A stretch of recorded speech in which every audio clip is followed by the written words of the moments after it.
সুপ্রিয় দর্শক, স্বাগত জানাচ্ছি আজকের সম্পাদকীয়তে। আমি জিন্নাত রাজ অশ্বয়া। বাংলাদেশ জামায়াত ইসলামের আমির ডাক্তার শফিকুর রহমান বলেছেন, আরেকটি বিপ্লব অনিবার্য, কারণ গণভোটের রায় বাস্তবায়নে সরকারের অনীহা। এনসিপির আহ্বায়ক নাহিদ ইসলাম বলেছেন, সরকার যেন ক্ষমতায় থাকার স্বপ্ন না দেখে। ইতিমধ্যে তারা 4 বিভাগে লং মার্চ ও মহাসমাবেশের ডাক দিয়েছেন। প্রশ্ন উঠছে, দায়িত্ব নেওয়ার 6 মাসের আগে এই সরকারের বিরুদ্ধে বিপ্লবের ডাক কি শুধুই চাপ সৃষ্টির কৌশল, নাকি বিএনপি নেতা রুহুল কবির রিজভির ভাষায় সরকারকে ব্যর্থ করার চক্রান্ত? প্রাসঙ্গিক বিষয় নিয়ে আজকের সম্পাদকীয় আবারও বিপ্লব, এ নিয়ে আলোচনার জন্য আমাদের সঙ্গে স্টুডিওতে আছেন মানসুরা আলম, সংসদ সদস্য বিএনপি, সালাউদ্দিন আইয়ুবী, সংসদ সদস্য জামায়াত ইসলামী, এবং রেজাউল করিম রনি, সম্পাদক জবান। দর্শক, আপনারাও এই আলোচনায় সরাসরি অংশ নিতে পারেন। অংশ নেওয়ার জন্য সরাসরি কল করতে হবে টেলিভিশনের পর্দায় দেখানো নাম্বারে। এছাড়াও ফেসবুকের মাধ্যমে আপনাদের মতামত পাঠাতে পারেন। আলোচনা শুরুর আগে জানিয়ে দেব আজকের প্রধান শিরোনাম। ঢাকা দিল্লি সম্পর্কে নতুন উত্তাপ। ভারতে আওয়ামী লীগের অপকর্ম বন্ধ না করলে বাড়বে উদ্বেগ, সতর্কতা প্রতিমন্ত্রীর। সার্বভৌমত্বকে অবজ্ঞার অভিযোগ বিএনপির। পরীক্ষামূলক শেষে এবার শুরু হচ্ছে ফ্যামিলি কার্ডের আনুষ্ঠানিক কার্যক্রম। উদ্বোধন করতে 16 আগস্ট কিশোরগঞ্জ যাবেন প্রধানমন্ত্রী। 4 বছরে পাবে 1,60,00,000 পরিবার। রাষ্ট্রপতি নির্বাচনের ভোট গ্রহণ 20 আগস্ট। তফসিল ঘোষণা নির্বাচন কমিশনের। মনোনয়নপত্র দাখিল 13 তারিখ। প্রার্থীরা প্রত্যাহার 18 আগস্ট নির্ধারণ।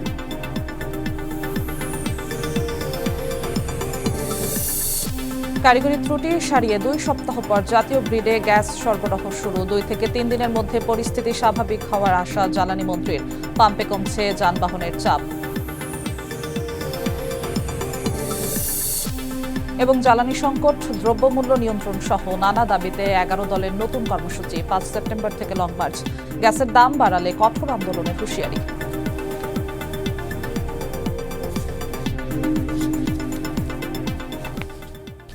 দর্শক, দেখছিলাম আজকের প্রধান শিরোনামগুলো। যাচ্ছি আলোচনায়। আপনাদের 3 জনকে আরো একবার স্বাগত জানাচ্ছি আজকের সম্পাদকীয়তে। শুরু করতে চাই সালাউদ্দিন আইয়ুবী, আপনাকে দিয়ে। যেহেতু আপনার দল থেকে জামাতের আমির যেমনটা বলছিলেন যে সব দেখে মনে হচ্ছে আরেকটা অনিবার্য বিপ্লব আসন্ন। এই সরকারের বয়স এখনো 6 মাসও হয়নি, একটি নির্বাচিত সরকার। 5 মাসের কিছু বেশি সময় হয়েছে। এর মধ্যে কেন আপনাদের মনে হলো আরেকটা বিপ্লব অনিবার্য? ধন্যবাদ আপনাকে, ধন্যবাদ সম্মানিত সহ-আলোচকবৃন্দ যারা রয়েছেন, সম্মানিত দর্শকবৃন্দকে। শুধু বাংলাদেশ জামাত ইসলামের আমির এই কথা বলেননি যে আরেকটি বিপ্লব অনিবার্য। খুদ প্রধানমন্ত্রী এবং গতকালকে স্বয়ং ভারপ্রাপ্ত রাষ্ট্রপতিও বলেছেন আসলে রাষ্ট্র কাঠামোর এখন যে অবস্থান, এই অবস্থানকে পরিবর্তন করতে হবে। এই চলমান অবস্থানের সাথে আপনি যদি আমাদের প্রত্যাশার মিল কতটুকু পান সেটা বিবেচনা করলেই এটার প্রয়োজনীয়তাটা উপলব্ধি করবেন।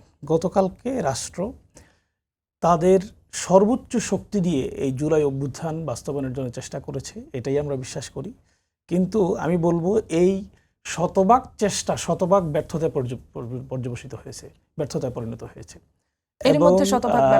এটা আমি বলবো এই গতকালকের যে আয়োজনটা ছিল, গতকালকের যে আয়োজনগুলো ছিল বলতে পারেন, বাংলাদেশের বেশিরভাগ জেলা থেকে এটা এসেছে যে এই জুলাই আন্দোলনে যারা অংশগ্রহণ করেছে, যারা আহত হয়েছে, যে সকল পরিবারের সদস্যরা শহীদ হয়েছে, তাদের সাথে অনেকের সাথে লজ্জাজনক আচরণ করা হয়েছে। অনেককে আমি বলবো শারীরিকভাবে পর্যন্ত হেনস্থা করা হয়েছে।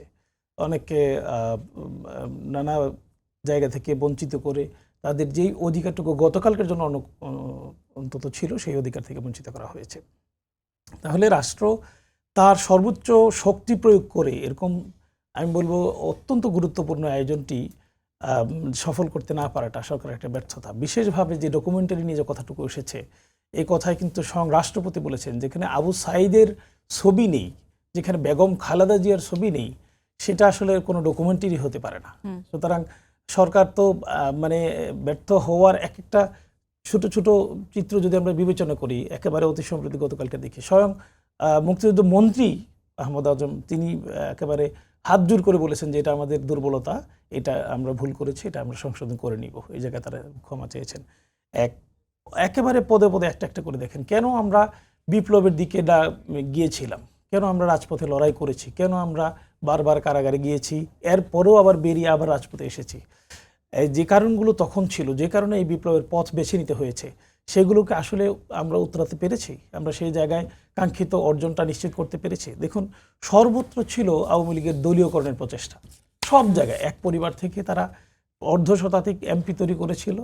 পাশাপাশি তাদের দলের লোক ছাড়া কোথাও বাংলাদেশের রাষ্ট্রীয় কোনো সুযোগ সুবিধা তারা কোথাও দিতে মানে চেষ্টা করতো না, করতো না।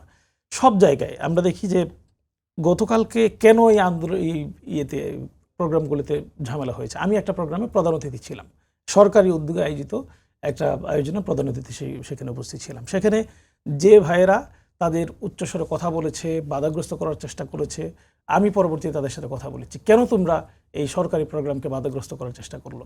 তারা বললো যে এখন মানে এই অনুষ্ঠানে এসে সুন্দর সুন্দর কথা বলছে, কিন্তু আমরা আমাদের অধিকারের জন্য যখন রাষ্ট্রের বিভিন্ন জায়গায় যাই, বিশেষ করে আমলাদের কাছে যাই, তারা স্পষ্ট বলে যে দলীয় সহযোগিতা ছাড়া আমাদের কাছে আসলে তোমরা সহযোগিতা পাবে না। অর্থাৎ দলের একটা সাইন, দলের একটা নির্দেশন তাকে বহন করতে হয়। তাহলে রাষ্ট্রীয় সুযোগেরটুকু এই একবারে সদ্য সমাপ্ত আন্দোলন থেকে যারা সত্যিকার অর্থ অধিকার পাওয়ার কথা, সেটা সেই শুধুমাত্র দল না করার কারণে এখান থেকে বঞ্চিত হচ্ছে বলা যায়। এবং তাই সে আমাকে অভিযোগ করলো যে বেশ কয়েকজন ব্যক্তিকে যারা জুলাই আহত, তাদেরকে শুধুমাত্র দলীয় ট্যাগ না থাকার কারণে তাদেরকে এখান থেকে বঞ্চিত করা হয়েছে। এই যে বলি দলীয়করণ করা, দ্বিতীয় দলীয়করণ করা যদি দেখেন, প্রায় মানে 64টা জেলার মধ্যে অধিকাংশ জেলার পরিষদের প্রশাসক নিয়োগ দেওয়া হয়েছে দলীয় নেতাকর্মীদেরকে। সিটি কর্পোরেশনের প্রশাসক নিয়োগ দেওয়া হয়েছে দলীয় নেতাকর্মীদেরকে। এই কিছুক্ষণ আগে শুনলাম যে বিটিভির মহাপরিচালক নিয়োগ দেওয়া হয়েছে একেবারে নিরেট দলীয় মানে একাট্টা কর্মী হয়ে, যিনি নিয়মিত মানে আমি বলবো যে মাঝে মাঝে মানে দলের চেয়েও বেশি করে কথা বলতে চেষ্টা করতো সেই মানুষজনকে। বাংলাদেশ ব্যাংক থেকে শুরু করে সরকারি অনেকগুলো পদে গত কয়েকদিন আগে 12টা পদে, এগুলো বলা হচ্ছে যে একেবারে দলীয়করণের একটা মানে মহোৎসব চলছে সব জায়গায়। এই দলীয়করণ যখন চলে, এইটার প্রভাব একেবারে তৃণমূল পর্যন্ত পড়ে। আমরা এটার প্রভাব কীভাবে দেখছি? সরকার ফ্যামিলি কার্ড দেওয়ার জন্য ইতিমধ্যে প্রতি ইউনিয়ন থেকে 15 জনকে তথ্য সংগ্রহকারী নিয়োগের জন্য নির্ধারণ করেছে। এই তথ্য সংগ্রহকারী নির্ধারণের জন্য স্থানীয় ইউনিয়ন বিএনপির নেতারা, এই উপজেলা ইউনিয়ন বিএনপির নেতারা প্রকাশ্যে বলছে যে এই সরকার হলো বিএনপির সরকার, এই সরকার যত সুবিধা দিবে 100% সুবিধা বিএনপির মাধ্যমে বিএনপির ভাইরাই পাবে, এর বাইরে কেউ পাইতে পারবে না। অর্থাৎ জনাব তারেক রহমান ব্যক্তিগত উদ্যোগে নয়, সরকারের উদ্যোগে যেই যে নিয়োগ দিচ্ছেন, সেখানে যখন দলীয় লোক নিয়োগ দিচ্ছেন, দলের লোকরা বুঝতেই পারছেন যে শতভাগ দলীয়করণের একটা উদ্যোগ বা প্রচেষ্টা সরকারের পক্ষ থেকে একেবারে রয়েছে।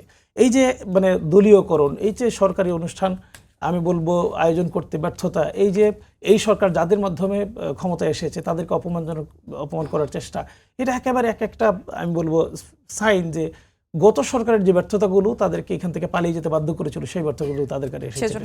সবচেয়ে বড় ব্যর্থতা হলো দেশের মানুষ মুক্তি চেয়েছিল সেই জায়গা থেকে যে বিদ্যুতের দাম, গ্যাসের দাম, সেই মানে গ্যাসের দাম, এলপিজির দাম 2বার বৃদ্ধি করলো, একটার পর একটা। এই যে ব্যর্থতা, এই ব্যর্থতাগুলো তো সরকার ঢাকতে পারছে না। এই ব্যর্থতাগুলো 5 মাস সময়টা কি সরকারের জন্য কম না? 5 মাস সময় সরকারের জন্য কম, কিন্তু 5 মাসে আপনি 3বার এলপিজি বৃদ্ধি করবেন, এইটা কি আপনার সাথে কাছে কোনোভাবে যথাযথ মনে হয়? কোনোভাবেই না। এইটার সাথে একেবারেই স্বাভাবিক ছিল, খুব প্রয়োজন হলে 1বার বৃদ্ধি করতে পারতো, কিন্তু 3বার বৃদ্ধি করলো। আবার বিদ্যুতের মূল্য অতীতের সকল রেকর্ড ভঙ্গ করে বৃদ্ধি করলো, সেই বিদ্যুৎ খুঁজে পাওয়া যায় না। এখন হোমিওপ্যাথিক চিকিৎসার মতো বিদ্যুৎ হয়ে গিয়েছে। বিদ্যুৎ মানে 3 ঘন্টা পরে আসে, 2 ফুটা দিয়ে আবার চলে যায়। এই যে একটা মানে ভয়াবহ দুর্ভোগের মধ্যে আছে। এখান থেকে মানুষের মধ্যে প্রত্যাশা তৈরি হয়েছে যে আমাদেরকে নতুন করে আবার বাংলাদেশকে, যে বিপ্লবের কথাটি এখান থেকে আসছে। জি মানসুর আলম, আপনার কাছে আসতে চাই। শুনলেন যেমনটা বলছিলেন যে বিপ্লবের কারণটা কি, যেমনটা বলছিলেন দলীয়করণের কথা বলেছে, বেশ কিছু কথা বলেছে, এই বিষয়গুলোকে কিভাবে দেখছেন? ওনাদের আমি শুভেচ্ছা জানাই, সহ আলোচক বৃন্দ এবং যারা দর্শক আছেন তাদেরকে। আমাদের বিরোধী দলের বন্ধুদের কথা যখন আমরা শুনি, তখন আমার প্রতি মুহূর্তে মনে হয় যে বিপ্লব শব্দটাকে ওনারা একটা হাস্যকর শব্দে পরিণত করেছেন। কথায় কথায় বিপ্লবের হুমকি, মনে হয় যে না ঘুম থেকে উঠবো, কয়েকজন মানুষ জড়ো করব, শাহবাগে দাঁড়াবো আর বিপ্লব তৈরি হয়ে যাবে। বিপ্লব এরকম না।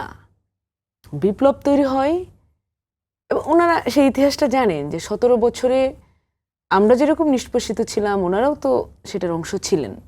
তো বিপ্লব যে একদিনই তৈরি করা যায় না সেটা তো ওনারাও খুব ভালো করে জানেন। তারপরেও কেন বারবার বিপ্লবের কথা এইভাবে বলেন আমি জানি না। কিছু অনিয়ম হচ্ছে, সেটা নিয়ে তারা কথা বলবেন, অস্বাভাবিক কিছু না যেটা নিয়ে বলতে হয়। তো তারা আন্দোলন করছেন, বিরোধী দল আন্দোলনও করবেন, সেটা নিয়েও আমার কিছু বলার নেই। কিন্তু যখন কথা আসে যে বিপ্লব তারা নামিয়ে ফেলতে পারবেন বা বিপ্লব তৈরি হয়ে যাবে, বিপ্লব তো মানুষকে নিয়ে তৈরি হয়, সেখানে জনতার অংশগ্রহণ দরকার। তাদের সাথে কি জনতা আছেন? যদি আমার তো মনে হয় না যে সেটি খুব বাস্তব একটি কথা, কারণ 12 ফেব্রুয়ারি 2026-এ সেটা কিন্তু আমরা পাইনি যে তাদের সাথে জনতা খুব আছেন। আর নেই বলে কিন্তু তারা আজকে বিরোধী তোলে। তো 6 মাসের একটি সরকার, সেই সরকার প্রাণপণ দিয়ে চেষ্টা করছে যে কিভাবে উন্নতি করা যায় সার্বিক পরিস্থিতি। বিগত ফ্যাসিজম পরিবর্তিত ইন্টারিম গভর্নমেন্ট, যেটি আসলে মবের কারখানা ছিল, তো সেই জায়গা থেকে উত্তরণ করে সরকার যে নতুনভাবে সব কিছু শুরু করতে চাচ্ছে, প্রশাসনিকভাবে বা সব সার্বিকভাবে। তো এই জায়গাতে আসলে যদি আমি বলি একজন সাধারণ মানুষের দৃষ্টিভঙ্গিতে, হ্যাঁ, এখানে বিদ্যুতের সমস্যা হচ্ছে, গ্যাসের সমস্যা হচ্ছে, এবং মানুষের কাছে এগুলো নিয়ে আমরা দায়বদ্ধ। অবশ্যই আমাদেরকে এগুলো নিয়ে জবাব দিতে হবে যে কেন এগুলো হচ্ছে। কারণ মানুষকে তো আলটিমেটলি একটি সরকার গঠন বা সরকারের মূল উদ্দেশ্য মানুষকে, এবং এই সরকারের কাছে মানুষের অনেক বেশি চাই, হ্যাঁ, অনেক বেশি প্রত্যাশা। কারণ এখন 17 বছরের পরে একটি মানুষ ভোট দিয়ে একটি সরকার নির্বাচিত করলো, তো সেই সরকার আসলে কি কাজ করছে, আমরা কি কাজ করছি, তাদের জন্য তাদেরকে কি সেবা দিতে পারছি, এটি তো এগুলো তো তাদের অবশ্যই জানার কথা এবং এগুলো কর্তব্য। তো এই জায়গা থেকে আমি সরকারের যে এই বিষয়ে গ্যাস বা বিদ্যুৎ বিষয়ক যে ধরনের সমস্যা তৈরি হচ্ছে সেগুলোর জন্য আসলে আমরা দায়বদ্ধ, এবং আমি এটা স্বীকার করছি, সরকারও স্বীকার বিপ্লবের করছে। যে কথাটা তারা বলছেন সেটাকে আসলে কতটা যৌক্তিক মনে হ্যাঁ, করছেন? বিপ্লবের কথাগুলোই আমি আপনাকে বললাম এতক্ষণ, যে একটা বিপ্লব তৈরি করতে এই যে আমাদের গণ অভ্যুত্থান, সেটি তৈরি করতে আমাদের 17 বছরের প্রয়োজন হয়েছে। তো এর আগেও যতবারই বড় ধরনের অভ্যুত্থান ঘটেছে, গণ অভ্যুত্থান ঘটেছে, সেটি কিন্তু দীর্ঘদিনের শোষণের ফলেই তৈরি হয়েছে। 6 মাস একটা সরকারের কাছ থেকে সরকারের কি করলো না করলো, সরকারের কাজকর্মের উপর ভিত্তি করে আপনি বাংলাদেশে কোনো বিপ্লব তৈরি করতে পারবেন না। এছাড়াও তিনি আরেকটি কথা বলেছেন আমার বিরোধী দলীয় বন্ধু বিটিভির মহাপরিচালক নিয়ে। বিটিভির মহাপরিচালক হিসেবে আজকে নিয়োগ পেয়েছেন কাজী জেসিন, সাংবাদিক এবং খুবই স্বনামধন্য একজন উপস্থাপক। তাকে বাংলাদেশের মানুষ এবং আমরা সবাই চিনি একজন উপস্থাপক এবং সাংবাদিক হিসেবে। তিনি দলীয় কোনো নেত্রী না। তাকে যদি দলীয় ট্যাগ এইভাবে দেওয়া যায়, সেক্ষেত্রে আমাদের যে নিরপেক্ষ এবং নিরপেক্ষ সেজে থাকা বন্ধুরা, সাধারণ শিক্ষার্থী সেজে থাকা শিক্ষার্থীরা, তাদেরকে নিয়ে আমাদের আসলে অনেক কিছু বলার থাকে অনেকভাবে।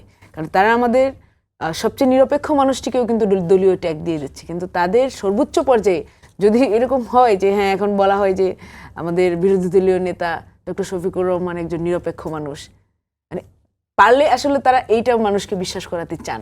কিন্তু আমাদের প্রত্যেকজন মানুষকে এবং প্রত্যেকজন মানুষ যারা কোথাও নিয়োগ পাচ্ছেন, কোথাও দাঁড় করাচ্ছেন, সরকার নিরপেক্ষ জায়গা থেকে কিন্তু সেগুলো দেওয়ার চেষ্টা করছে। যে একজন বিটিভি একটি রাষ্ট্রীয় সংবাদ প্রতিষ্ঠান, সেখানে একজন সাংবাদিককে দায়িত্ব দেওয়া হয়েছে, সরকার তার দায়িত্ব পালন করছে। আপনার কাছে আবারও আসবো, এই প্রসঙ্গে আসবো। রেজাউল করিম রনি, আপনাকে অনেকক্ষণ অপেক্ষা করিয়েছি।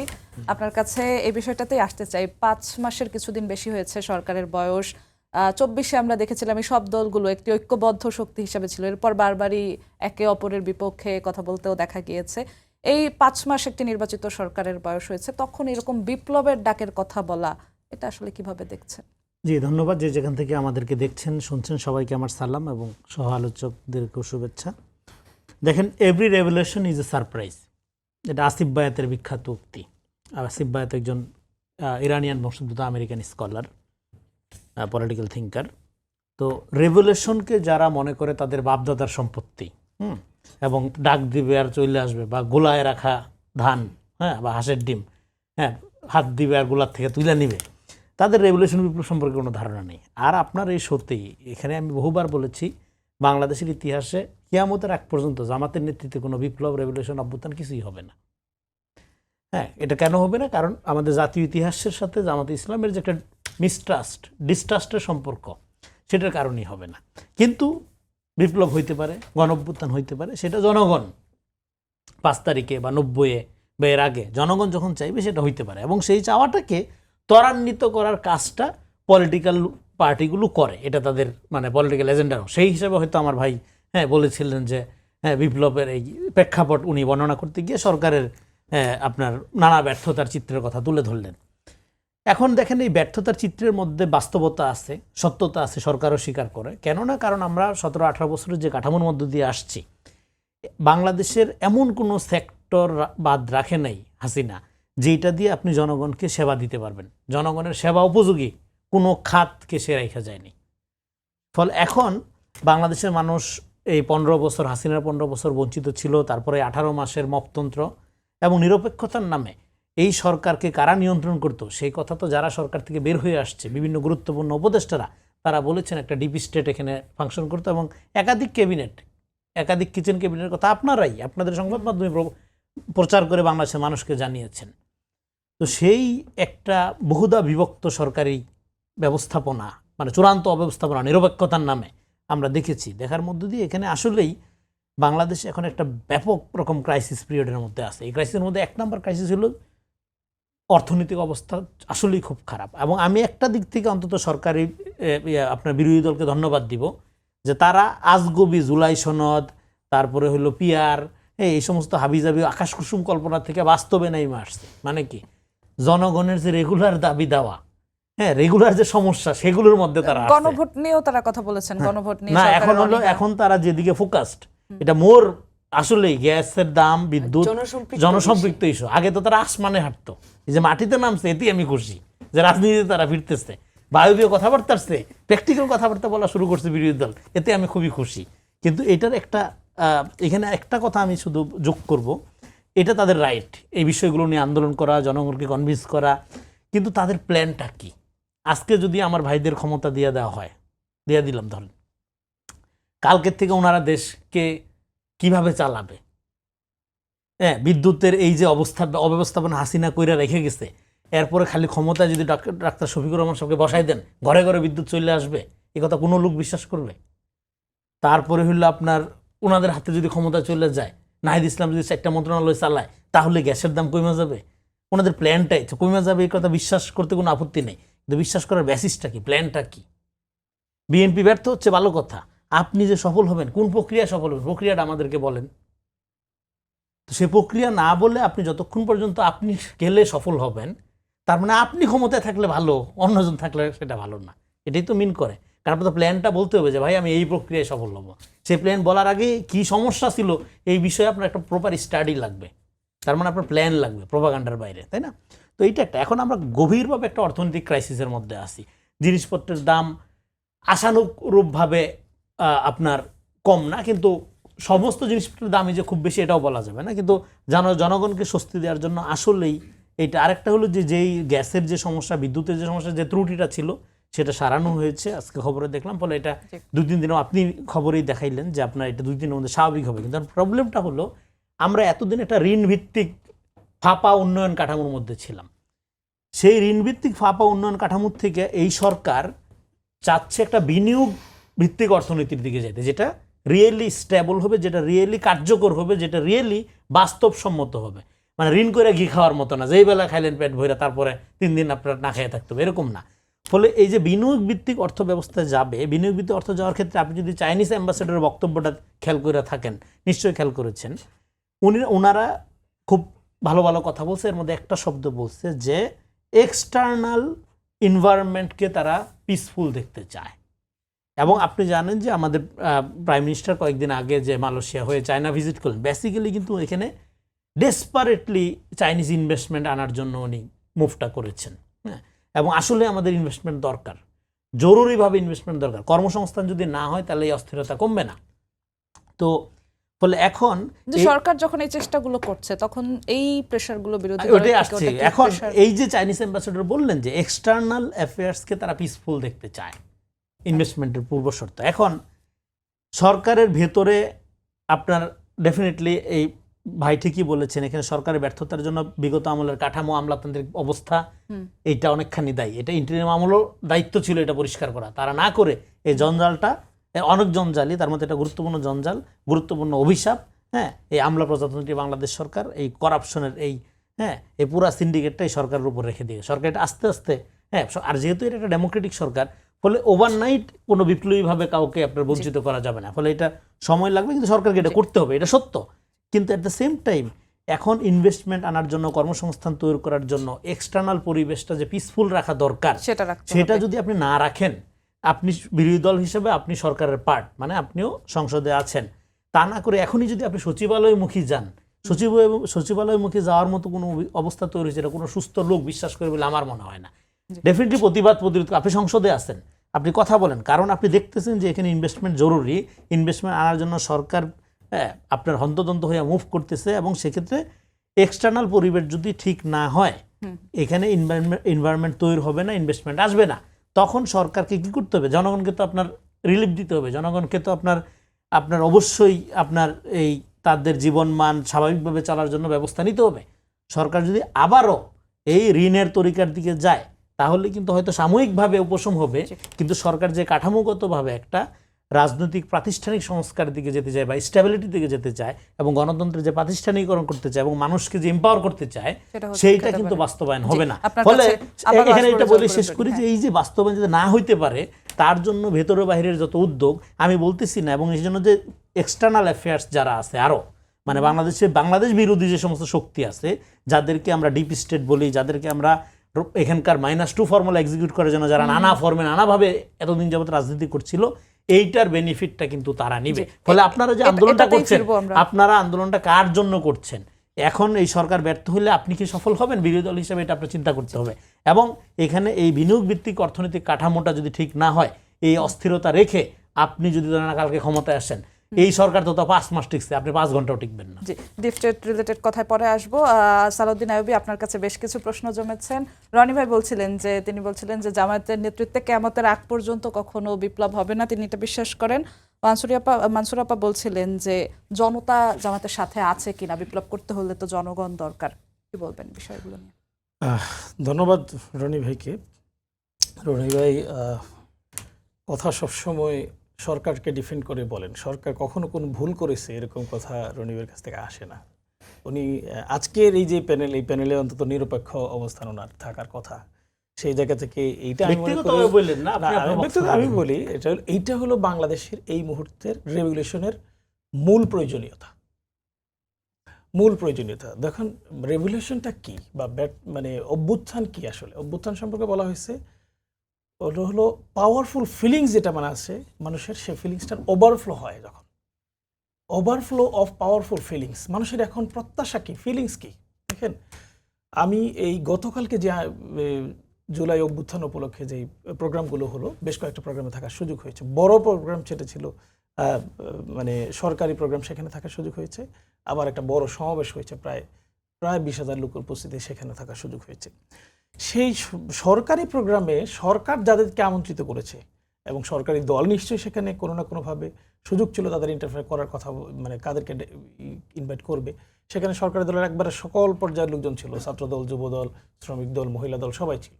সেখানে 9 জনকে শহীদ পরিবারের সদস্য হিসেবে বক্তব্য দিতে দেওয়া হয়েছে, প্রায় এরকম 7-8 জনকে সম্ভবত আহত হিসেবে বক্তব্য দিতে হয়েছে। একেবারে প্রত্যেকের কথা এই দাবিটা ছিল যে জুলাই সনদ এবং জুলাইকে কেন্দ্র করে যে ভোট হয়েছে, এই গণভোটের রায়ের বাস্তবায়ন করতে হবে। প্রত্যেকে তার বক্তব্য বলেছে, এটা ভিডিও পর্যন্ত আমার কাছে আছে। এই যে ফিলিংস, এই ফিলিংস হলো বাংলাদেশের একেবারে আনাচা কানাচার মানুষের। এই ফিলিংসকে প্রথমে আঘাত করেছে হলো এই সরকার, আঘাত করে এই ফিলিংসের বিপরীত অবস্থা নিয়েছে। এটার রিয়াকশনটা গতকালকে রাষ্ট্রপতির সামনে পর্যন্ত হয়েছে। এরপরে যদি সরকার বুঝতে না পারে, তাহলে জনগণের তো রাজপথ ছাড়া আর উপায় নেই। এই কারণে জনগণের প্রতিনিধি হিসেবে বিরোধী দলের নেতা ডক্টর শফিকুর রহমান বলেছেন যে জনগণের এই ফিলিংস যখন ওভারফ্লো হবে, তখন রেভলিউশন মাস্ট, এর কোনো বিকল্প না। এটা বিরোধী দলের নেতা ডক্টর শফিকুর রহমান চাইলেও হবে, না চাইলেও হবে। হ্যাঁ, আপনি বলতে পারেন যে জামাতের নেতৃত্ব হইল কিনা, আপনাদের তো নেতৃত্ব মানে কোথায় কার কি আছে এটার আসলে চিন্তা ভাবনা করাই কঠিন। একেবারে গতকালকে রাষ্ট্রপতি পর্যন্ত বলছে যে এই যে জুলাই ডকুমেন্টারি করা হয়েছে, এখানে যাদেরকে নেতৃত্বের দেওয়া হয়েছে, সেটার জন্য বিএনপি তরফ থেকে বিএনপি দুঃখ স্বয়ং প্রকাশ বলছে করা এটা হয়েছে। সঠিক হয়নি। এটা কারা করেছে রায়ন, আমি কিছু মানে বলবো না।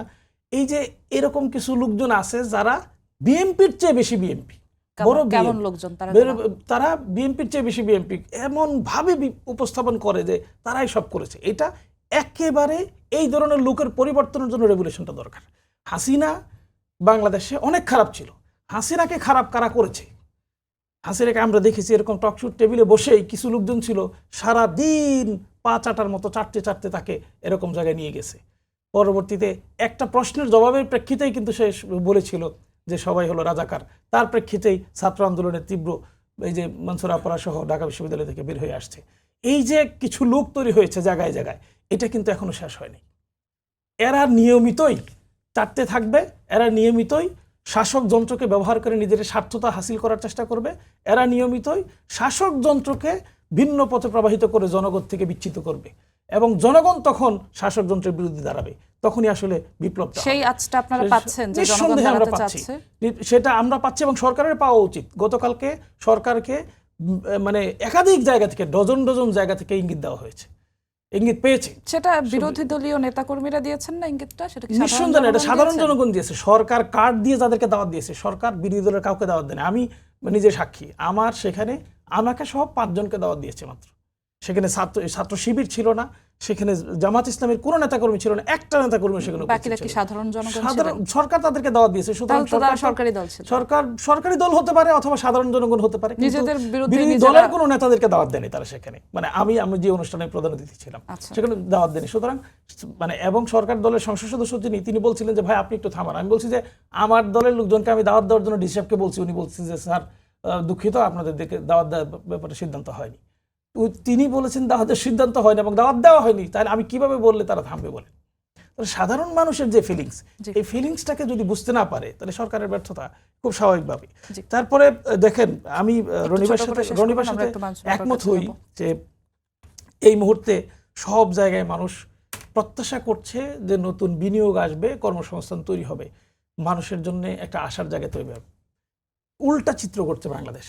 গত পরশুদিন ডিবিএল নামক একটা গ্রুপ আছে বাংলাদেশের, মানে one of the top group DBL গ্রুপের সকল কারখানা, গাজীপুর যেগুলো আছে, আমার বাড়ি গাজীপুর, সকল কারখানা তারা বন্ধ ঘোষণা করেছে। ধারণা করা হয় প্রায় 26% উৎপাদন সেখানে ইতিমধ্যে বন্ধ করে দিয়েছে। তারা উৎপাদনের 26% বন্ধ করেছে। 26% বন্ধ দিয়ে করে তারা থামেনি। তারা বলছে কর্মচারী যারা আছে তাদেরকে বলছে যে আমরা অন কল তোমাদেরকে ডিউটিতে রাখবো। এবং গার্মেন্ট সেক্টরের বড় কি যে মূল বেতন থাকে খুবই কম, ওভারটাইম করে তারা পুষিয়ে নেওয়ার চেষ্টা করে। যখন এরকম কাজ বন্ধ থাকে লক্ষ লক্ষ শ্রমিক ওভারটাইম থেকে বঞ্চিত হয় এবং তাদের ঘর ভাড়া দেওয়ার পর্যন্ত বেতন সেখান থেকে তারা পাবে না। এই যে মানুষের মধ্যে চরম হতাশা তৈরি হচ্ছে, এটা উত্তরণের একটা উদ্যোগ ঠিকঠাক মতো নিতে পারছে। এবার কেন মানে উনি বলছে সচিবালয় গেরার কথা কেন আসলো, বিরোধী দলের নেতা কেন দৃষ্টির মধ্যে বলি, বিদ্যুৎ বিল, ভূতরে বিদ্যুৎ বিল আসছে, এই কথা কেন সোশ্যাল মিডিয়ায় বলা হচ্ছে, এই কথা কেন টকশোতে বলা হচ্ছে, এই কথা কেন বিরোধী দলের নেতারা বলছেন? সেই কারণে বিদ্যুৎ মন্ত্রণালয় থেকে দেওয়া হয়েছে, বিজ্ঞপ্তি দেওয়া হয়েছে যে কেউ যদি বিদ্যুৎ বিলের ব্যাপারে অপপ্রচার করে তাদের বিরুদ্ধে অ্যাকশন নেওয়া হবে। আমি একটু যুক্ত করি। আবার আমি দেখছিলাম প্রধানমন্ত্রীর তথ্য উপদেষ্টা যিনি আছেন তিনি বলছিলেন যদি সমাধান না পায়, যদি সংশ্লিষ্ট জায়গায় তথ্য উপদেষ্টা যোগাযোগ করে সমাধান না পায় তাহলে সামাজিক যোগাযোগ ওনার জায়গা থেকে বলেছেন, কিন্তু বিদ্যুৎ মন্ত্রী হলো এটা সমস্যা সমাধানের মূল ব্যক্তি। তথ্য উপদেষ্টা এটা সমাধানের কোনো পর্যায়ের ব্যক্তি নয়, তিনি মূল ব্যক্তি। তিনি সেখানে দিয়েছেন, বিদ্যুৎ মন্ত্রণালয়ের যে ফেসবুক পেজ আছে, ওয়েবসাইট আছে, সেই জায়গায় দিয়েছেন যে এই বিদ্যুৎ বিল নিয়ে কেউ অপপ্রচার চালায়। অর্থাৎ সরকার শুধুমাত্র এটা নিয়ে নয়, গ্যাস নিয়ে যখন সংকট তৈরি হলো, শেষ করে 300 বিধিতে তারা বিবৃতি দিল যে গ্যাসের কোনো সংকট নাই, অথচ বাইরে ওই দিনই দাঁড়িয়ে মন্ত্রীর কথার উত্তরে আমি বলেছি যে 3 কিলোমিটার পার হয়ে আমি গ্যাস না নিয়ে পায়ে হেঁটে সংসদে গেছি জি। সেখান থেকে। সংকটের সেটা কথা সরকার আসবে। সংকট স্বীকার করতে চায় না, এই মানসুর বিদ্যুতের আলম, আপনার সংকট কাছে স্বীকার একটু করতে আসতে চাই। চায় জি, না। সালাউদ্দিন আইয়ুবী, এই আপনার কাছে তখন আসবো, একটু সবাইকে মানে সময় দিতে সচিবালয় যাচ্ছি। ছাড়া আর যাওয়ার কোনো রাস্তা জি, থাকে না। বুঝতে পেরেছি। মানসুর আলম, আপনার কাছে আসতে চাই। নাহিদ ইসলামও বলেছেন যদি গ্যাস বিদ্যুৎ কর্মসংস্থান নিশ্চিত করতে না পারে, দ্রব্যমূল্য নিয়ন্ত্রণ করতে না পারে, সরকার যেন ক্ষমতায় থাকার স্বপ্ন না দেখে। রুহুল কবির রিজভী বলেছেন যে অনেক কিছুই কি সরকারকে ব্যর্থ করার চক্রান্ত চলছে। আপনার কি মনে হয় এগুলো কোনো চক্রান্ত কিনা, বা কোনো চক্রান্তের আভাস আপনারা পাচ্ছেন কিনা? চক্রান্ত বলতে চক্রান্ত তো একটা আছেই, সেটা তো চলছেই।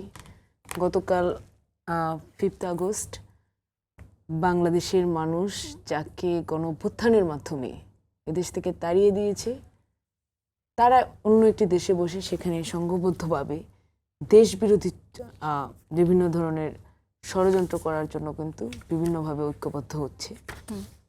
তো এমনকি আমাদের যে কারেন্ট প্রশাসন আছে, যেটা আসলে করার কথা ছিল, সেগুলো মুক্ত করার কথা ছিল অন্তর্বর্তীকালীন সরকারের, কিন্তু তারা সামহাও অন্য কিছুতে মনোযোগ দিয়ে অন্যভাবে অন্য কিছুতে মনোযোগ সরিয়ে রেখে তাদের মূল কাজটি তারা করতে পারেননি। তো এই জায়গায় নতুন সরকার এবং এখন পর্যন্ত স্টেবল সরকার তার কাজের মাধ্যমে এগিয়ে যাচ্ছে।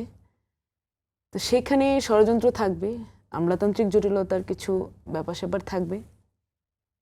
এখান থেকে যদি বলা হয় যে সরকারের এই ব্যর্থতার জন্য সরকার টিকতে পারবে না, সরকারের পদত্যাগ করতে হবে, এই ধরনের কোনো সিচুয়েশন তৈরি হয়নি। তবে হ্যাঁ, যারা বিরোধী রাজনীতি করেন তারা অবশ্যই সরকারের পদত্যাগ চাইবেন, সরকারকে পতন করতে চাইবেন, এটি একটি স্বাভাবিক ঘটনা। তো বিরোধী দলীয় চিফ হুইপ নাহিদ ইসলাম যে কথা বলেছেন, সেটিকে আমি তার রেগুলার কার্যক্রমের অংশ হিসেবে দেখি যে তিনি এটি বলবেন, এটাই স্বাভাবিক। চাপ সৃষ্টির একটি কৌশল, চাপ সৃষ্টি, তার রাজনীতিটা তার করতে হবে, সেটি তার রাজনীতির অংশ। কিন্তু আবার এখন দেখেন, যদি এই যে কিছুক্ষণ আগে আমার সহ-আলোচক বিরোধী দলীয় বন্ধু বলেছেন যে সরকারি বিভিন্ন জায়গায় তারা থাকছেন, সরকার বিরোধী দলীয় এমপিরা থাকছেন, কিন্তু কেন বিরোধী দলের অন্য নেতাকর্মীরা নাই, কেন তারা থাকছেন না, সেটি নিয়ে তিনি আপত্তি করছেন। মানে তাদেরকে দলীয়করণের কথাটি তিনি বলেছেন সব মানে জায়গায়। তাদের বিষয়টা হলো যে তারা একই সাথে বিপ্লবও করবেন, আবার সরকারের অংশ হয়েও থাকবেন। কোনো অবস্থাতেই তারা কিন্তু সেই জায়গাটা থেকে সরে আসবেন না। যে কোনো কার্যক্রমে তারা সরকারের অংশ, সুতরাং তাদেরকে সরকারি দলের সরকারি যত সুযোগ সুবিধা, যত কিছু, কোনোটাই কিন্তু তারা সেই জায়গা থেকে পিছু হটবেন না। একই সাথে তারা সরকারের পদত্যাগ চাইবেন, সকাল বিকাশ সরকারের অমঙ্গল কামনা করবেন, সরকারের পতন হোক সেটা চাইবেন, সরকারকে অস্বস্তিতে ফেলবেন, যেটি আমরা গতকালকে দেখেছি যে একটি প্রোগ্রামে বিশৃঙ্খলা হটকারিতার মাধ্যমে যে কোনো একটি ঘটনা অবশ্যই সেটি দায়িত্বশীলতার ঘাটতি থেকে হয়েছে। এটি দুঃখজনক ঘটনা, কিন্তু তারপরেও যখন বিদেশি সাংবাদিকেরা থাকে, এমন একটা অডিয়েন্স থাকে যেখানে আসলে আপনার দেশের ভাবমূর্তি, হ্যাঁ, দেশের ভাবমূর্তির প্রতিষ্ঠার ব্যাপার থাকে এবং এটা রিফ্লেক্ট করে, সেখানে আপনার আসলে দায়িত্বশীল আচরণ করতে হয়। কিন্তু সেটি আমরা দেখলাম যে একটি হট্টগোলের মাধ্যমে সেই অনুষ্ঠানের সৌন্দর্য নষ্ট করা এবং এক পর্যায়ে কূটনীতিকদের বেরিয়ে যাওয়াকে আসলে কোনো অবস্থায়, তারা বারবার বলেন একটি কথা যে তারা সরকারকে সহযোগিতা করছেন, তারা কোনো অবস্থাতেই সরকারকে সহযোগিতা করছেন না এবং তাদের সহযোগিতা ছাড়াই সরকার প্রতি পদে পদে কিন্তু যেভাবে বিরোধী দলের মুখোমুখি হওয়া দরকার সরকার কিন্তু সেভাবেই হচ্ছে। এবং তারা বিভিন্ন সময় বলে থাকেন যে সরকার দলীয় এমপিরা এটা পাচ্ছেন বা এখানে এই সুবিধা পাচ্ছে সরকার দল। মানে একটা আমার দল ভোটের মাধ্যমে, জনগণের ভোটের মাধ্যমে সরকারে আছে এবং আমার দলের 17 বছরের যে নিষ্পেষিত নেতাকর্মীরা, তারা কেন কোথাও গিয়ে দাঁড়াবে, কেন আমার বিরোধী দলীয় একজনকেও সাথে এনে দাঁড় করানো হয় নাই, এটা নিয়ে প্রথম মুহূর্তে কথা শোনার জন্য তো সরকার এখানে অপেক্ষা করতে পারবে না, বা আমরা অপেক্ষা করছি না। আমরা দেখেছি যে গত ইন্টারিম টার্মে, যেটাকে আসলে মোস্টলি বলা হয় যে সব জায়গায় জামাত শিবিরের নেতাকর্মীরা প্রাধান্য পেয়েছেন এবং অন্য একটি রাজনৈতিক দলের কথা বলা হয় যে তাদের নেতাকর্মীরা, কিন্তু তারাও মোস্টলি জামাত শিবিরেরই নেতাকর্মী। সেই নেতাকর্মীদেরকে কিন্তু বিভিন্ন প্রতিষ্ঠানে চুক্তিভিত্তিক নিয়োগ দেওয়া হয়েছে। তখন এগুলো নিয়ে কিন্তু তাদের কোনো আলোচনা হয়নি। তাদের আলোচনা তখনই আসে যখন একজন দলের একজন নেতা কোনো অবস্থাতে তিনি একটি প্রতিষ্ঠানে নিয়োগ পান। এমনকি এই যে বিটিভির মহাপরিচালককে নিয়ে আমি কিছুক্ষণ আগে বলছিলাম যে আলোচনাটা এখন হচ্ছে, তিনি তো দলেরও কর্মী না, তিনি একজন সাংবাদিক, তাকে নিয়ে পর্যন্ত তাদের আপত্তি তৈরি হয়। এবং আমি সোশ্যাল মিডিয়াতে দেখছি যে এটা নিয়ে তাদের যে নেতাকর্মীরা আছে বিভিন্ন বিশ্ববিদ্যালয়ে, তারা কিন্তু হেন কোনো নোংরামি করতে ছাড়ছে না আর কি এই জায়গা থেকে। তো তাদের আসলে সবটাই লাগবে, তারা বিপ্লবও করবে, তারা সরকারের অংশ হবে, সরকারি সুবিধা লাগবে, আবার হচ্ছে রাজপথ বিষয়গুলোকে আপনারা তাদের পক্ষে অযৌক্তিক থাকবে। হিসেবে দেখছেন। ঠিক আছে মানসুর আলম, আপনার কাছে আবারও আসবো। রেজাউল করিম রনি, আপনার কাছে যেতে চাই। এই যে কথাগুলো ভাই বলছিলেন যে অনেক সময় বেশ কিছু কারণে, অতি উৎসাহী কারো কারণেও যে বিষয়গুলো হয়, গত 17 বছর আওয়ামী লীগের আমলে যেটা দেখেছেন, এখনো তার কিছু কিছু ক্ষেত্রে পুনরাবৃত্তি দেখছেন বলে তারা মনে পুনরাবৃত্তির কিছু করছেন নাই এখানে, আওয়ামী লীগের গণঅভ্যুত্থান দেয়ার দরকার। এবং এই কাঠামো রয়ে গেছে সেটা। কিন্তু আমি একটা দেখেন এখানে দুইটা বিষয় নিয়ে আলাপ করি। কারণ ভাই দেখেন, আমি খুবই দুঃখিত যে আমি জামাতের পক্ষে থেকে নিরপেক্ষ হইতে পারছি না। বাংলাদেশে 5 তারিখের পরে নিরপেক্ষতার একটা সংজ্ঞা আছে। আপনি যদি জামাতের পক্ষে থাকেন তাহলে আপনি নিরপেক্ষ। আবু হেনা রাজ্জাককে কেউ কিন্তু বলে না যে দালাল, সিব্বির আহমেদকে কেউ কিন্তু বলে না দালাল, অ্যাডভোকেট রাসেলকে কেউ কিন্তু বলে না দালাল। কারণ কি? তারা জামাতের পরিচয় পদ ব্যবহার না করে সাংবাদিক, আইনজীবী বা শিক্ষক এই পরিচয়ে জামাতের বয়ান তৈরি করেন। কিন্তু এই কাজটা অন্য কেউ করলে সে দালাল, সে নিরপেক্ষ না, সে বিশাল অপরাধ করে ফেলছে। যে কোনো নাগরিকের যে কোনো পলিটিক্যাল দল সমর্থন করার অধিকার আছে। ফলে আপনার দল সমর্থন না করলে সেই ব্যক্তিকে নিয়ে যেইভাবে কুচ্ছারটা, আমার নামে 1 লক্ষ ফটো কার্ড বানানো হয় প্রত্যেক মাসে, জরিপ করে দেখা যায়। তারপরে যে দেখেন এখানে দলীয়, ফলে নিরপেক্ষতার এই যে সংজ্ঞা, এটার আমি ঘোরতর বিরোধী। আমি মনে করি সব জায়গায় দলীয় লোক বসাবেন, কিন্তু বসার পরে সে প্রফেশনাল দায়িত্ব পালন করবে। এটাই হলো ডেমোক্রেটিক নিয়ম। পৃথিবীতে আমেরিকা এবং লন্ডন, ব্রিটেনের যে দুইটা বড় গণতান্ত্রিক যে পদ্ধতি, 2 রকম পদ্ধতিতে যখন যারা নির্বাচিত হয়, তারা যারা পরাজিত হয় তারা তাদের গাট্টি পুস্কা ঘুটে চলে যায়, যারা নির্বাচিত হয় তাদের কাছে দায়িত্ব দেয়। সমস্ত পদে দলীয় লোক বসানো হয়। দলীয় লোক বসার পরে সে তখন রাষ্ট্রপক্ষ হয়ে যায়, সে আর দলীয় পক্ষ থাকে না। হ্যাঁ, এই প্রক্রিয়াটা আপনার আমেরিকাতে এটা সবই চেঞ্জ হয়, ব্রিটেনে এটা চেঞ্জ হয় সবচেয়ে দেরিতে, 6 মাস 1 বছর সময় লাগে। তো এই সরকার মিশ্র পদ্ধতিতে যাচ্ছে, তারা সমস্ত জায়গায় চেঞ্জ করতেছে না। কিছু জায়গায় দেখবেন ইন্টারিয়াম আমলের লোকজন রয়ে গেছে, বাংলা একাডেমিতে রয়ে গেছে, নজরুল একাডেমিতে রয়ে গেছে, হ্যাঁ, আশিক চৌধুরী রয়ে গেছে, তারপরে পিআইবিতে রয়ে গেছে, খলিল সাহেব নিজে ইনক্লুডেড হয়েছেন। ফলে সরকার যে সব জায়গায় এরকম চেঞ্জ করে ফেলতেছে, ব্যাপারটা এরকম না। এখন এখানে একটা মজার ব্যাপার আছে, এখানে যেহেতু নির্দলীয় নিরপেক্ষতার নামে এনজিও, প্রজাতন্ত্র এবং ডিপি স্টেটের লোকদেরকে এম্পাওয়ার করার একটা এজেন্ডা আছে, ফলে এবং এখন আপনি নির্দলীয় নিরপেক্ষ লোকের নামে এই নন পলিটিক্যাল এলিটদেরকে ক্ষমতায়িত করার একটা দাবি আপনারা তুলেন। এখন দলীয় লোক যদি আপনি না দেন, নির্দলীয় লোক, তাহলে আপনি কোথা থেকে দিবেন? আপনি আওয়ামী লীগ রেখে দিবেন, নাকি আপনি জামাত এনসিপি থেকে পদায়ন করবেন জনগণের ভোটে নির্বাচিত হয়ে? এখন জনগণের ভোটে নির্বাচিত হয়ে এই সরকার যদি সব জায়গায় বিপুলভাবে জামাত এনসিপি থেকে পদায়ন করে, যারা ভোট দিয়ে নির্বাচিত করেছে তাদেরকে তারা ছাড়বে? জনগণকে বললো যে আমি ভোট দিলাম ধানের শীষে, আপনি জামাত এনসিপি থেকে এখানে বসান কেন? হ্যাঁ, তার ফলে তার একটা জবাবদিহিতার ব্যাপার আছে। কিন্তু এইবার সাংবিধানিক প্রশাসনিক পোস্টে আপনি নিরপেক্ষ লোক দিবেন। এখন নিরপেক্ষতার যে সংজ্ঞাটা তৈরি হয়েছে, ভাই এখানে তো কেউ নিরপেক্ষ না। আমরা দেখা যাচ্ছে বাংলাদেশের লোক প্রচণ্ড দলাদলি প্রবণ, প্রচণ্ড পার্টিজান। ফলে নিরপেক্ষতার এই ঘের থেকে বের হয়ে, এই ঘোর থেকে আমাদের বের হইতে হবে। কারণ নিরপেক্ষতার নামে আমরা তো দেখতে পাচ্ছি আপনার গণঅভ্যুত্থানের পরে রাতারাতি যে গুরুত্বপূর্ণ পোস্টগুলোতে আপনারা পদায়ন করলেন, বিদেশ থেকে যে লোকজন নিয়ে আসলেন, আপনারা কার কনসার্ন নিছিলেন, কীভাবে করলেন? এগুলো কোনো বৈধ উত্তর, আপনারা সন্তোষজনক উত্তর তো আপনারা আজও পর্যন্ত দিতে পারেন না। আমরা বারবার জানতে চাইছি কীভাবে এই লোকগুলো আসলো। এক ভৌতিক প্রক্রিয়ার মধ্যে দিয়ে সমস্ত গুরুত্বপূর্ণ পদ আপনারা দখল করে ফেলেন ওভারনাইট, কারণ আপনারা ভিতরেই ছিলেন, গুপ্ত অবস্থায় ছিলেন। ফলে বিএনপি তো 18 বছর বাইরে ছিল, তার দৌড়ে যাইতে যাইতে সিআর দখল। হ্যাঁ, ওই মিস্টার বিনের ওই ইয়ের মতো একটা গুরুত্বপূর্ণ ক্লিপস আছে, এক আহত লোক, হ্যাঁ, একটা খালি চেয়ার দেখে ওয়েটিং রুমে আস্তে আস্তে খুঁড়াইয়া যাইতেছে, মিস্টার বিন দৌড়ে যে খপ করে যায় চেয়ারে বসে বসতে, সে খুঁড়াইয়া যাইতে যাইতে চেয়ার দখল। বিএনপির অবস্থা হচ্ছে এরকম। তো সেখানে এখন জামাত সুবিধাভোগী ছিল। ডেফিনেটলি জামাত অলওয়েজ প্রো এস্টাবলিশমেন্ট পলিটিক্স করে। জামাত কোনো আমলে ক্ষমতার বাইরে থাকে না, কোনো না কোনোভাবে ক্ষমতা তার একটা স্টেক থাকে। এটা জামাতের দোষ আমি বলছি, এটা তার ক্যাডারভিত্তিক রাজনীতির, যারা এই ধরনের রাজনীতি করে তাদের একটা বৈশিষ্ট্য, এটা সমস্যা বা এটা নিয়ে অবাক হওয়ার কিছু নেই।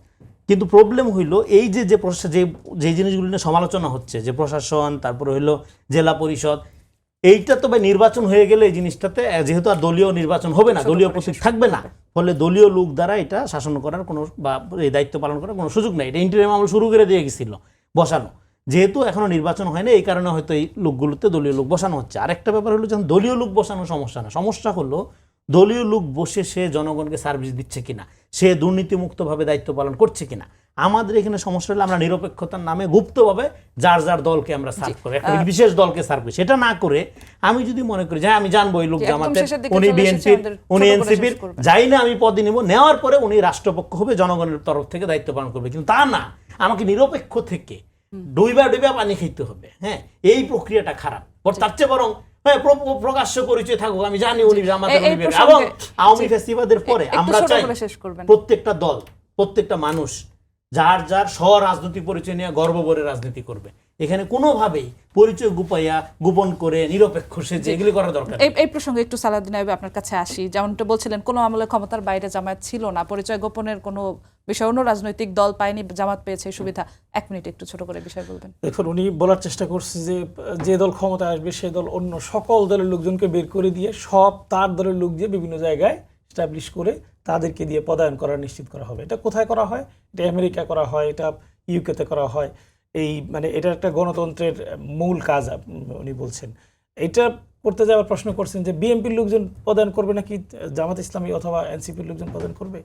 উনি প্রকারান্তরে এটা একেবারে মানে বলার চেষ্টা করছেন যে বাংলাদেশে মেধাবী সৎ নির্দলীয় লোকজন নাই, সব লোকজন সব দলীয়, সব লোকজন। কিন্তু যারা বসেছেন তারা যে মেধাবী না সেটা নির্দলীয় বলতে তো আমরা জামাতের লোকজন বুঝি, আর তো কেউ মেধাবী নাই দেশে ভাই, এটা করবোটা কি আমরা? দেখেন, সৎ মেধাবী আসার সাথে সাথে জামাত ইসলামীর কথা আপনারা তো নিজেরাই দাবি করেন, আর কেউ তো এটা আমি যত সৎ হই আমরা আমার কি আপনি সৎ বলে মানবেন? আমি তো আবার দালালি বানাই দিবেন আপনি আপনার পক্ষে না গেলে। ইশরাক এখন মানে মুক্তিযুদ্ধ প্রতিমন্ত্রী, তিনিও বলছিলেন যে আমাকে যদি নামাজ পড়ার কারণে বলেন যে আমি শিবির, তাইলে আমি শিবির। এরকম বাংলাদেশ মুসলিম প্রধান দেশ, বাংলাদেশে কেউ নামাজ পড়ার জন্য কাউকে শিবির বলে না। হ্যাঁ বলে, বলা হয়েছিল এবং তিনি সে কারণে নিজে বলেছেন সাংবাদিকদের সামনে তিনি বলেছেন যে আমি যদি নামাজ পড়ি এই জন্য বলেন যে আমি শিবির, তাহলে আমি শিবির। আমি কথায় কথায় ইনশাল্লাহ বলি, এই জন্য যদি আমাকে বলেন শিবির, তাহলে আমি শিবির। তিনি অকপটে সাংবাদিকদের সামনে সে কথা বলেছিলেন। এখন আপনি যদি সৎ মেধাবী যারা আছে তাদেরকে সরকারের বিভিন্ন জায়গায় দায়িত্ব পালনরত অবস্থায় দেখেন যে এরা তো দুর্নীতি করে না, অন্যায় করে না, কারোর প্রতি জুলুম করে না, দলীয়করণ করে না, তখন বলবেন যে না এগুলো জামাত শিবির, এগুলো বাদ দাও, আমার যুব দলের সভাপতিকে এনে এখানে বন বিভাগের চেয়ারম্যান হিসেবে নিয়োগ দিয়ে দাও। এখানে এভাবে যদি বলতে থাকেন তাহলে আসলে দেশ থাকে না, তাহলে তো সেই মানে আগের কায়দার দিকে আমরা যাচ্ছি, সব জায়গায় দলীয়করণের যে প্রচেষ্টা চলছে। আমি একটা প্রশ্ন করি, রনি ভাই বলছেন যে আমেরিকা সব জায়গায় দলীয় লোক বসায়। একটা উদাহরণ দেন যে নিউ ইয়র্ক সিটির মেয়র হিসেবে কোন সময় ডেমোক্রেট অথবা ইয়ে থেকে দেওয়া হয়েছে, একটা উদাহরণ। ভোটে নির্বাচিত হয়, এটা আমেরিকায় কোনো গণ অভ্যুত্থান হয় নাই এবং আমেরিকার কোনো প্রেসিডেন্ট পালায় যায় নাই, কোন সিটি কর্পোরেশন মেয়র পালায় যায় নাই, নির্বাচিত ভাবে। আপনি তো বলছেন যে সব সময় এটা হয়। হ্যাঁ, মামদানি নিউ ইয়র্ক সিটিতে ইতিহাসে কখনো হয়নি। আমি তো সব সময় হয়েছে, নির্বাচিত হয়েছে। হ্যাঁ, আপনি কি উদাহরণ দিলেন ভাই? এটা নিউ ইয়র্কের কন্ডিশনে আমরা তো সেই জায়গায় বলছি। ট্রাম্প প্রশাসনে কোথায় বাইডেনের প্রশাসনে লোক রাখা হয়েছে, একটা উদাহরণ দেন। আমি তো বললাম সেটা যে সিটি কর্পোরেশনে কোথাও প্রশাসক নিয়োগ দেওয়া হয় না। আমেরিকা তো গণঅভ্যুত্থান হয়ে বাইডেন পালায় যায় নাই, হাসিনার মতো কোথাও এরকম না। এটা তো একটা এক্সট্রাঅর্ডিনারি সিচুয়েশন ভাই, এক্সট্রাঅর্ডিনারি সিচুয়েশন হইছে। এইজন্য আপনি সব দলীয় লোক আমি শেষ করি, এটা একদম আমার তো একমত।